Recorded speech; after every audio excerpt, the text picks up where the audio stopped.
राजा के दरबार में एक दिन एक व्यापारी आया। महाराज, मैं कई राज्यों की यात्रा कर चुका हूँ। आज मैं आपके दरबार के लिए एक चुनौती लेकर आया हूँ। उसके हाथ में एक बिल्कुल सफेद और खाली कागज था। महाराज, इस कागज पर एक महत्वपूर्ण संदेश लिखा है। जो भी इस संदेश को पढ़ देगा, उसे मैं 10,000 स्वर्ण मुद्राएं दूंगा। व्यापारी की बात सुनकर पूरे दरबार में सन्नाटा छा गया। राजा ने कागज को ध्यान से देखा। उस पर कुछ भी नहीं लिखा था। यह व्यक्ति पागल हो गया है। खाली कागज पर भला कोई संदेश कैसे लिखा हो सकता है? एक एक करके विद्वान, पंडित, सैनिक और दरबारी उस कागज को देखने लगे, लेकिन सभी का उत्तर एक ही था। व्यापारी केवल मुस्कुराता रहा और बार बार कहता रहा, संदेश यही है, बस कोई उसे समझ नहीं पा रहा। उसी समय दरबार में एक साधारण छात्र ये सब देख रहा था। वह गरीब परिवार से था, लेकिन उसकी बुद्धि बहुत तेज थी। राजा ने उसकी ओर देखा और पूछा, क्या तुम भी इस रहस्य को समझने का प्रयास करोगे?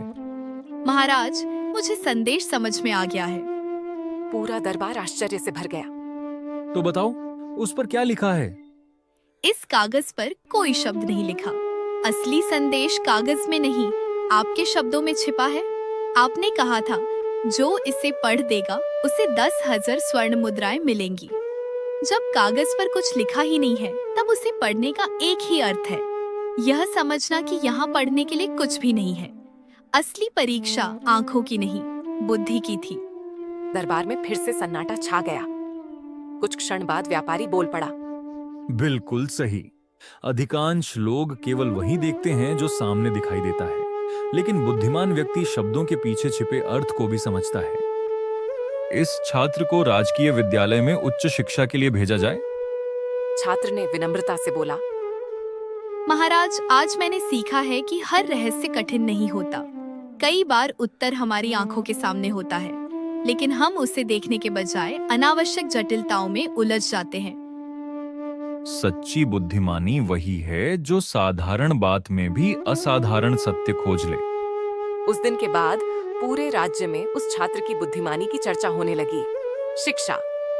बुद्धिमान व्यक्ति केवल जो दिखाई देता है उसे नहीं देखता, बल्कि जो छिपा होता है उसे भी समझने का प्रयास करता है। कई बार सबसे बड़ा रहस्य किसी वस्तु में नहीं, बल्कि हमारे सोचने के तरीके में छिपा होता है।